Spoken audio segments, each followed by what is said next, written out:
خانم کامیار پس میتونیم بگیم توی آشپزی مخاطب همه چیزه. همه چیز. مثل فیلمسازی مخاطب همه چیزه. شما اگه مخاطب نداشته باشی هنر برای مردم. هنر رو برای کی تولید کنی؟ این شما طرفدار هنر برای مردم 100%. مردمی که اگر توی مکزیک قرمه سبزی درست بکنیم بگن توی این برام ماهی بریز باید بریزی. ولی اورجیناله یه چیز دیگه است، حالا این یه چیز دیگه میشه شبیه. اورجیناله نمیزنیم، ولی من میخوام بگم شما ببینید برای کی میخواید این کار رو انجام بدید. وقتی قرار نباشه کسی غذای شما رو طرفدارش باشه، حتی حاضر نباشه بچشه، خب شما میخواید این غذا رو چیکار کنی؟ میخواید ثبت تاریخی کنی، ثبت ملی کنی؟ نمیشه. اتفاقی که الان داره برعکس میفته. تنها چیزی که براشون مهم نیست، مخصوصاً بلاگرها، مردمه، ذائقه مردمه. ما داریم آشپزی و یه سری جاها، البته توی عموم اینطوری نیست، ولی انگار که آشپزی داره در سطح صنعت غذا و نوشیدنی ما تبدیل به یه چیزی میشه فرای مردم، بالا سر مردم. داره به مردم یه سری اینستراکشن ها میده، میگه تو باید اینطوری بخوری، تو باید این رو بخوری. خب تا یه حدی که وارد تجربه و آموزش میشیم راجع به مواردی میشیم، به نظر من، البته من نظر خودمو دارم میگم، تا وقتی که میخواد از خارج از اینا یه سری غذاها بیاد، خب آره این مسئله درسته، باید یه خورده ایرانی سازی هم بشه. ولی اینکه ما بخوایم خودمون رو جدا بکنیم، یه شکافی باشه بین منوها و غذاهای ما با مردم و مخاطبمون، به نظرم پس از نظر شما این اشتباه. این اشتباه محض. من یه چیزی بگم، الان هنرپیشه آشپزی میکنه، خواننده آشپزی میکنه،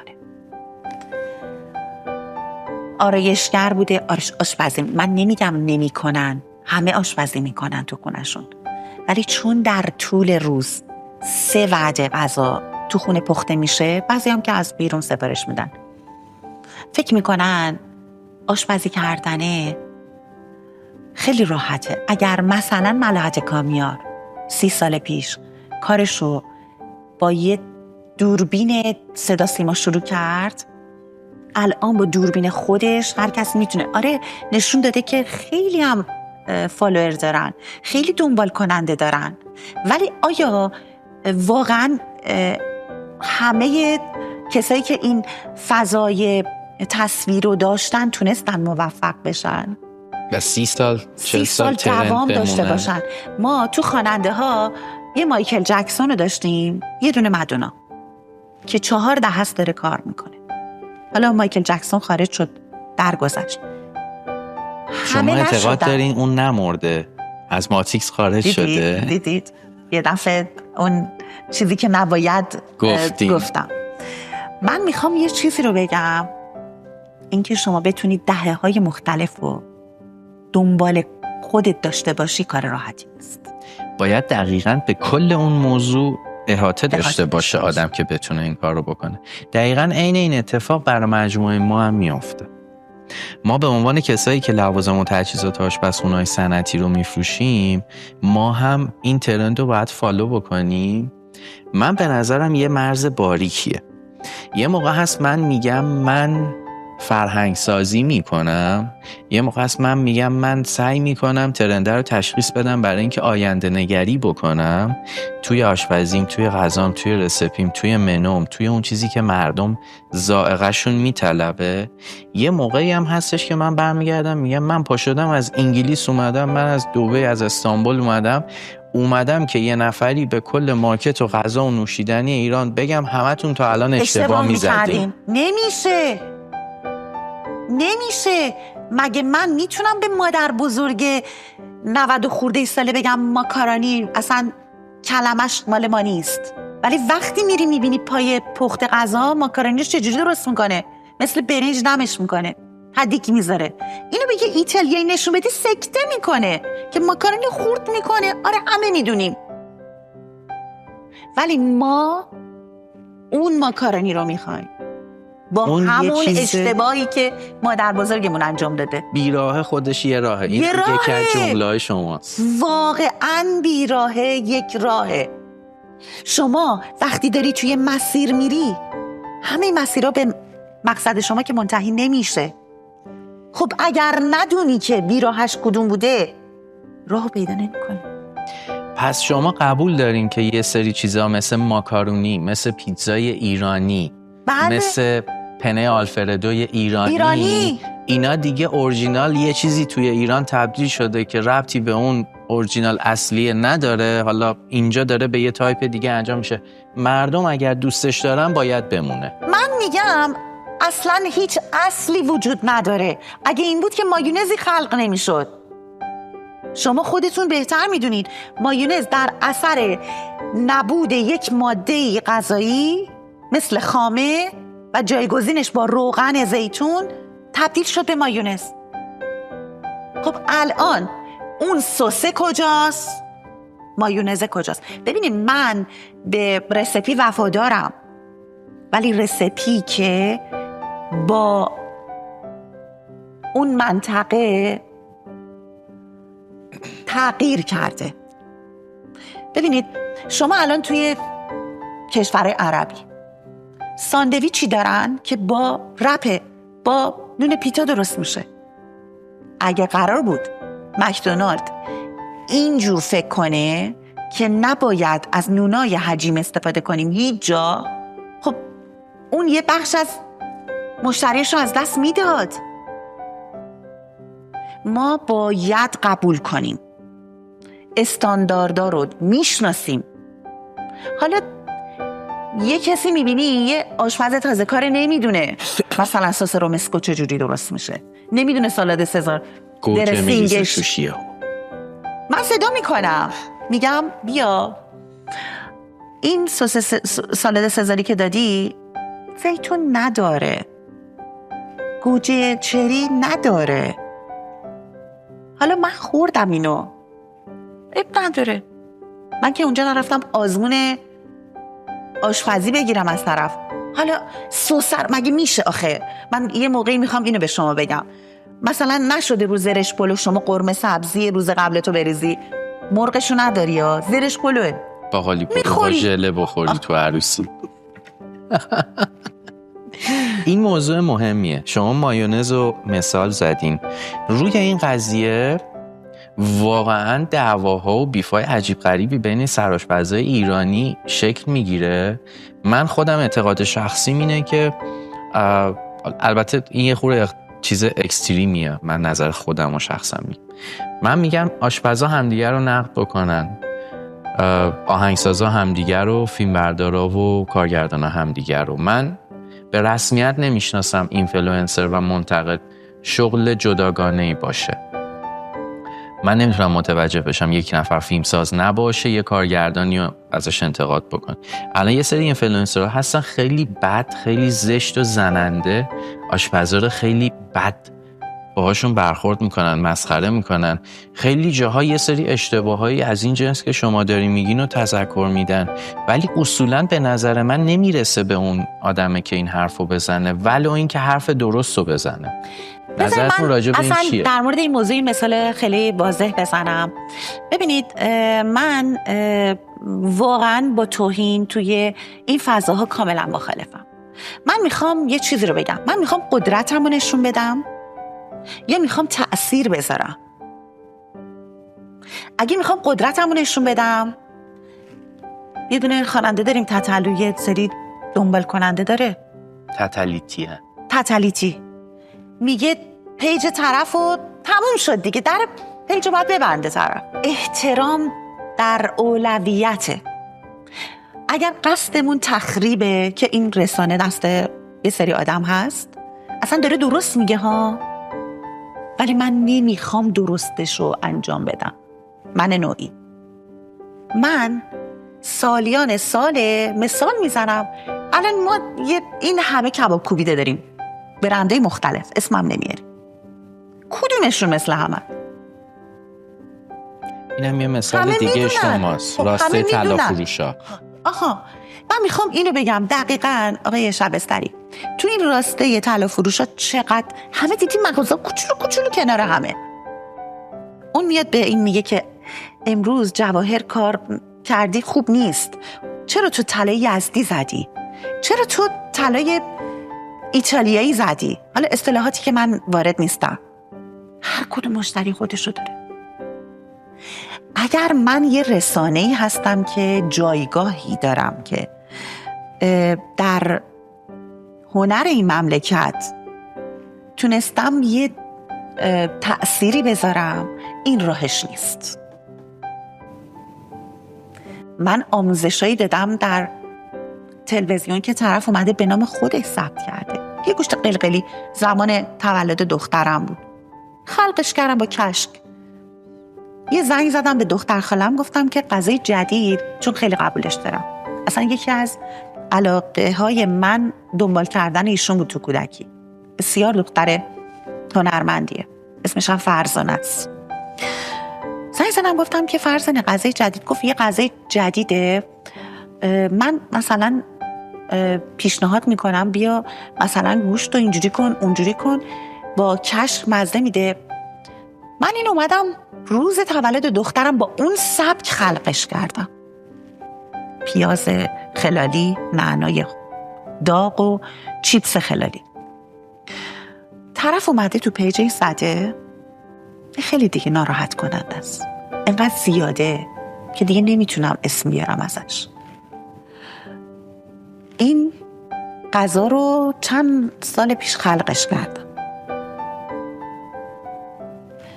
طرف با 300-400 کا فالوور، کراوات زده، لباس کنگفو پوشیده، اومده سس مایونزی که 30 سال پیش توسط من در شبکه 3 صدا سیما با روغن کنجد آموزش ببین چقدر دارم دقیق اشاره میکنم، منظورم آره شماست که به نام مادرت اینو ثبت کردی تو پیج خودت. خب شاید مادرش از شما یاد گرفته اون موقع.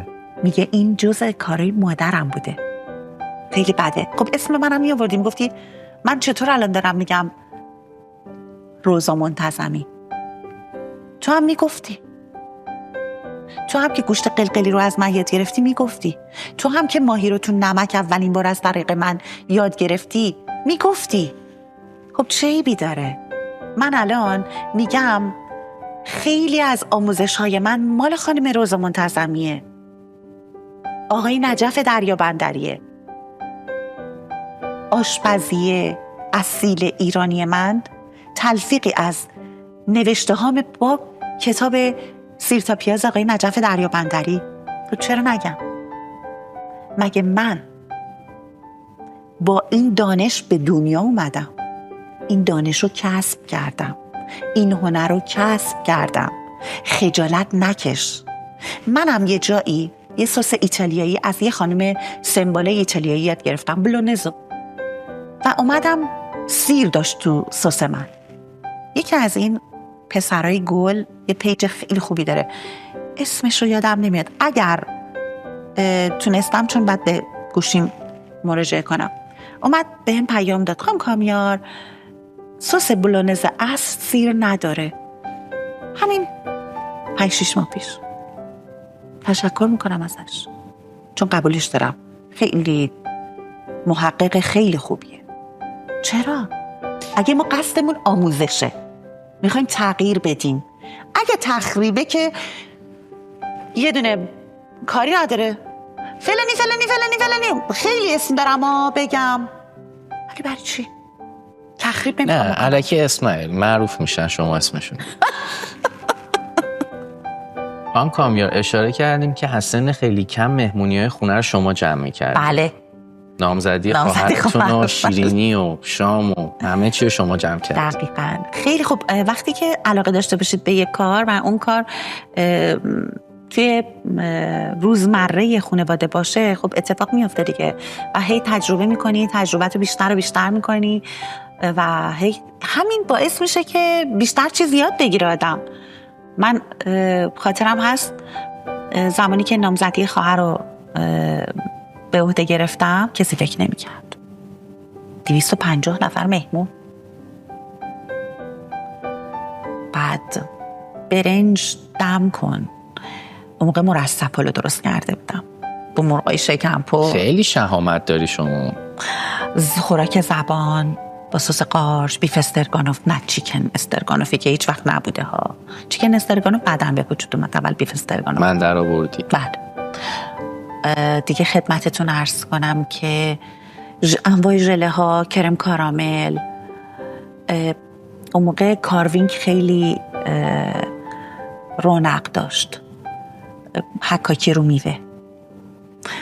بعد مشعل با فلفل دلمه‌ای پر از الکل، با سیب‌گو درست کنی، با ته هویج خیلی خیلی کارا می‌کردیم. بله اصلا روز کنیم دیگه.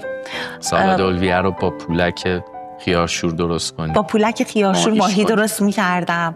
با چوبشور اون موقع لاک پشت درست می‌کردم.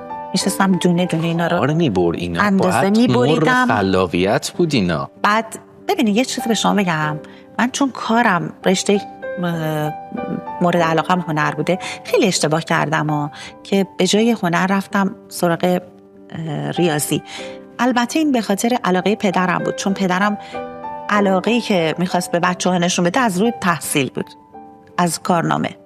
میگفت تو الان معدلت 20 نیست، مثلا اینجا دیگه مثلا این سریال رو نمیتونی ببینی. در این حد خیلی منضبط بودیم. من به خاطر اینکه بابا بیشتر به من توجه بیشتری بگیرم، دوست داشتم همش رشته ریاضی رو رفتم و بعد علاقم به هنر. یه حقیقتی که توی تحقیقاتم رسیدم، رفتم یه جا متوجه شدم شما توی مسجد درس دادیم. آره اون موقع سنم کم بود. مسجد محلمون یه فضایی رو داشت، بهش چی میگن، میتونستی اونجا کاری هنری رو آموزش بدی. من اونجا نقاشی یاد دادم، نقاشی به کودک یاد دادم. آشپزی هم یاد دادیم؟ آشپزی نه، اونجا آشپزی نبود، نقاشی به کودکان. نقاشی به کودکان. انواع اقسام کلاژا، آبرنگ، رنگ روغن. تقریبا فکر میکنم که یه چیزی حدود 200 تا شاگرد اون سال داشتم. اون وجه هنری شما که توی همه جا هست، خوش سلیقگیتون، خب این خیلی توی شما نمود داره. این که شما خیلی انرژی دارین هم خیلی جذابه، و این که همه جا همه کاری با شهامت و جسارت وارد شدین، مثل اون مهمونیه، مثل تلویزیون، مثل راه اندازی رستوران، مثل آموزش، مثل حالا ویدیوهای آموزشی که توی سوشال مدیا از شما هست. چند تا مشخص است. شما هیچ وقت انگار انرژیتون داون نمیشه، شما هیچ وقت خلاقیتتون ته نمیکشه. و حالا بریم وارد یه بعد یکم خصوصی بشیم. من با اجازه شما، اگر نخواستین هر جایی رو میتونین کات کنین یا بگین که اون سوال جواب ندین. نه دیگه کسی غریبه نیست بینمون دیگه. لطف دارید. در کنار همه اینا میخوام وارد اون شف لایفه بشم. شما دختر خانم گلتون 1.5 سال بود از همسرتون جدا میشین. تنهایی یه دختر رو بزرگ میکنین. زندگی یه شف زندگی خصوصیش زندگی نرمالی نیست. تایم ها، تعطیلات، فورس ماژورایی که وجود داره. و در کنار این شما در تمام طول این 30 خورده سال این راکورده رو حفظ میکنین، ارتباطتون رو با مخاطبا هم حفظ میکنین، دست تنها یه خانوم یه بچه هم بزرگ میکنین. دختر خانم گل شما الان ازدواج کرده. بله. شما الان نوه‌دار شدین به سلامتی. بله. مرسی، متشکرم. دیسو خانم گل. بله عزیز. این شاخصه انرژی شما، شهامت شما و این اراده‌ای که انگار هیچ وقت کم نمیشه چطوری به وجود میاد؟ منو بردید آیه شبستری توی گذشته‌های سخت و در این حال شیرین. یه ماده غذایی خوردید که یه کمی تلخ باشه، بعد احساس شیرینی بهتون دست بده، بعد ازش لذت ببرید. مثل شکلاتای تلخ هست یا قهوه ترشی و شیرینی انرژی که به شما میده. من اینو شاید اولین بار در مورد صحبت میکنم جایی. تمام انگیزه زندگی من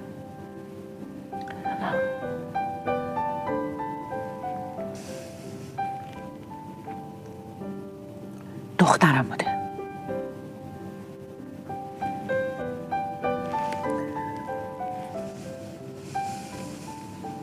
یکم سخت شد.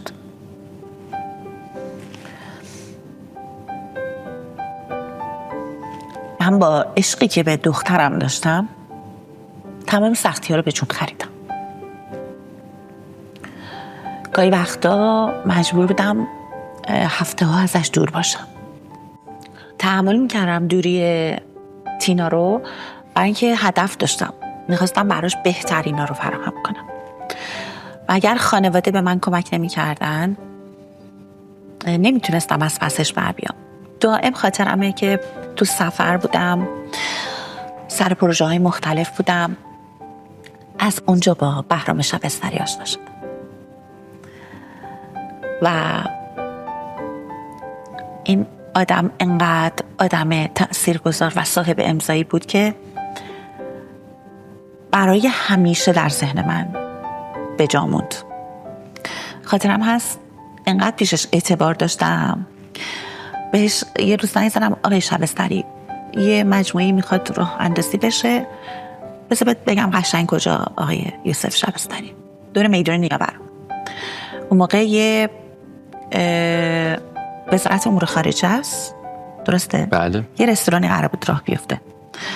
بهشون گفتم که براشون این اندازه گاز رو بفرستید، گاز 4 شعله صنعتی. اینا وقتی میخواستن این مجموعه رو در واقع تجهیز کنن به این فکر نکرده بودن که این اندازه گازی که دارن میگن تلفنی همه این کار رو انجام دادم، از در ورودی اونجا رد نمیشه. مجبور شدن اینو جلوی در با یه دونه موتور رو یه قفل داره زنجیر میکنن با اون بسته بودن به درخت. ببندن به درخت. بله. دور میدون نیاورن رد شد. یه شب تا صبح گاز بسته بودن گاز به درخت. بسته بودن به درخت و بسته بودن رفته بودن و صبح اومدن گفتن نیستش. گفتم این مشکل من یا مشکل شما؟ و آقای شبستری هیچ وقت اینو به روی من نیورد. باور میکنید؟ هیچ وقت به روی من نیورد. شاید همیشه من میدید که مثلا این همه انرژی همیشه بهم گفتش که یکم آروم، کجا میخوایی بری؟ ما هممون داریم به مسیر رو میریم، حالا یکمی دیرتر زودتر میرسیم، یکم آروم باش. و اینو بهتون بگم، حالا جدای این صحبت، این انرژی نمیدونم دلیلش چیه، شاید ژنتیکه، من ADHD ام و ADHD هم داشتین موقعی که ADHD مد نبود. حالا داشتم، ببین چه خبر. و من همین باعث می شد که من اصلا خستگی رو احساس نکنم. فقط یه جا احساس میکردم دیگه سریع باید سرم رو روی بالش بذارم دیگه. واقعا هیچ نمیفهمیدم. آره نمیفهمیدم دیگه، واقعا از دنیا میرفتم اصلا دیگه متوجه، چون بسیار بدن خسته و مغز فرش.